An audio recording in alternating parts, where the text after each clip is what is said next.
Le Seigneur soit avec vous. Et avec votre esprit. Évangile de Jésus-Christ selon saint Luc. Gloire à toi, Seigneur. Un jour, des gens rapportèrent à Jésus l'affaire des Galiléens, que Pilate avait fait massacrer, mêlant leur sang à celui des sacrifices qu'ils offraient. Jésus leur répondit: Pensez-vous que ces Galiléens étaient de plus grands pécheurs que tous les autres Galiléens pour avoir subi un tel sort? Eh bien, je vous le dis, pas du tout. Mais si vous ne vous convertissez pas, vous périrez tous de même. Et ces 18 personnes tuées par la chute de la tour de Siloé, pensez-vous qu'elles étaient plus coupables que tous les autres habitants de Jérusalem? Eh bien, je vous le dis, pas du tout. Mais si vous ne vous convertissez pas, vous périrez tous de même. Jésus disait encore cette parabole. Quelqu'un avait un figuier planté dans sa vigne. Il vint chercher du fruit sur ce figuier et n'en trouva pas. Il dit alors à son vigneron: Voilà 3 ans que je viens chercher du fruit sur ce figuier et je n'en trouve pas. Coupe-le. À quoi bon le laisser épuiser le sol? Mais le vigneron lui répondit: Maître, laisse-le encore cette année, le temps que je bêche autour pour y mettre du fumier. Peut-être donnera-t-il du fruit à l'avenir. Sinon, tu le couperas. Acclamons la parole de Dieu.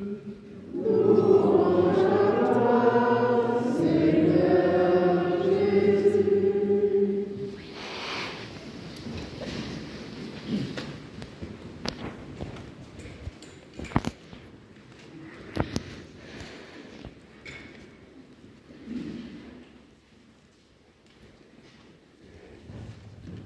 Quelle absurdité, chers amis. Oui, quelle absurdité de penser que la souffrance, la maladie et la mort sont le fruit du péché. Personne ne souffre par mérite. Au contraire, la souffrance demeure une école où l'on apprend à écouter Dieu parler à notre cœur. Le Seigneur, par la souffrance, vient pour nous purifier. Et l'évangile de ce dimanche nous rapporte 2 événements. Des Galiléens qui ont été massacrés pendant qu'ils offraient le sacrifice et 18 personnes tuées par la chute de la tour de Siloé. Les questions et les réponses de Jésus à la foule sur ces 2 faits ont battu en brèche la doctrine dite de la rétribution. Appelons-nous l'aveugle-né. Les gens se sont demandé si c'est lui qui avait péché ou ses parents. Donc on lit ce qui nous arrive au fait que nous avons peut-être péché. Et Jésus nous interpelle ici à apprendre de ces événements en ces termes. Si vous ne vous convertissez pas, vous périrez de même. Il est donc clair qu'il y a ici une urgence à la conversion pour celui qui veut guérir, pour celui qui ne veut pas périr. Et puisque personne ne connaît comment il périrait, une action rapide de préparation et de conversion est nécessaire. L'urgence de la situation dicte l'urgence de l'action.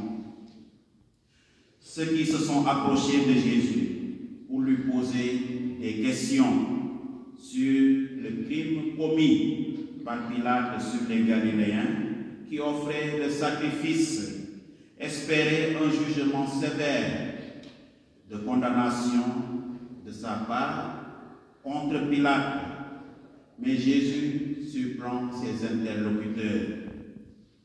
Il ne prononce pas de paroles agressives. Il commence par exclure toute corrélation entre la mort de ces personnes et leur éventuel péché. Et il invite à tirer une leçon de cet événement. Ceci doit être plutôt un rappel à la conversion. Pour élucider sa position, Jésus évoque un autre événement, la mort des 18 personnes provoquée par l'écroulement de la tour de Siloé. Ces personnes, dit Jésus, n'ont pas été punies à cause de leur péché. Elles sont mortes à cause d'un accident. Cela pourrait arriver à d'autres personnes que cela.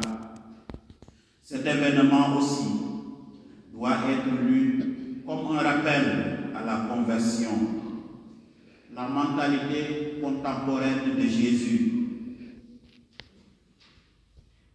tenter de justifier les tragédies, les accidents, les catastrophes qui adviennent dans notre société par le péché commis par les victimes.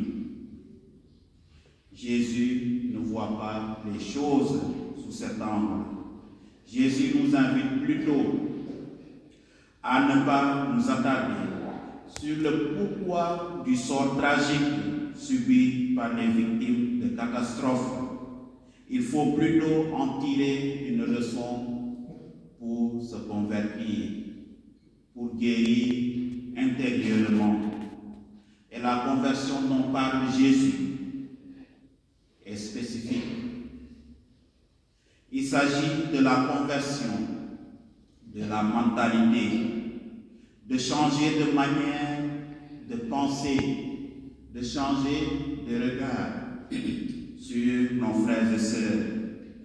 Jésus n'a pas essayé d'échapper le problème posé. Pour lui, il faut attaquer le problème à sa racine.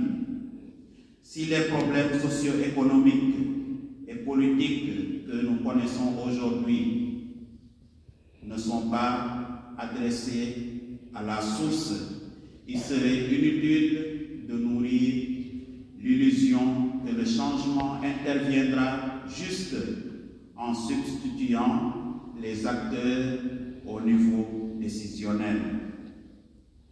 Si les nouveaux acteurs n'ont pas un cœur nouveau, une nouvelle mentalité, de nouvelles approches, de nouvelles logiques, il n'y a pas de changement dans nos sociétés. La parabole du figuier que Jésus raconte dans la seconde partie de l'Évangile nous montre jusqu'à quel point Dieu reste patient pour que nous puissions changer, pour que nous puissions nous renouveler. Contrairement au figuier stérile desséché dans l'évangile de Matthieu et de Marc, le figuier dont nous parle l'évangéliste Saint Luc aujourd'hui reste en vie malgré sa stérilité. Le maître fait preuve de patience et de compréhension envers lui. C'est l'image de la miséricorde de Dieu qui se déploie ici. Un Dieu qui se tourne vers son peuple en souffrance et qui envoie Moïse le sortir de la main de Pharaon, tel que nous l'avons entendu dans la première lecture. Les pécheurs vivent par sursis grâce à la miséricorde de Dieu, comme le figuier de Luc a été épargné par sursis. Mais ceci n'est pas une raison pour persister dans le péché, mais une urgence pour se convertir, vu le temps que le maître de la vigne nous donne dans sa patience pour nous repentir. Chers amis, en ce temps de carême, hâtons-nous de changer nos vies, puisque le temps de carême passe si vite. Nous sommes déjà à la mi-carême. De plus, le carême ne se résume pas à un ensemble de pratiques ascétiques, jeûne, prière, partage ou aumône. S'efforcer de corriger tel ou tel défaut. Le carême ne se limite pas à cela. La conversion qu'il exige est quelque chose de plus radical. C'est un changement dans l'être. C'est un changement au plus profond de nous. C'est naître de nouveau. Il faut alors de nouveaux yeux pour voir différemment. Un nouvel esprit pour changer les critères des choix que nous opérons chaque jour. Un nouveau cœur plus limpide, plus miséricordieux. Et pour cela, il nous faut une nouvelle rencontre. Une rencontre personnelle et profonde avec le Christ, pour ainsi nous remplir de son amour. Ainsi, notre attitude face au péché ne restera pas la persistance, mais le renoncement. Que le Seigneur nous y aide, qu'il nous apporte sa grâce et nous éclaire par son esprit, pour que, remplis de son amour, nous changions de regard, que notre être soit renouvelé par son amour, lui qui vient pour les siècles des siècles.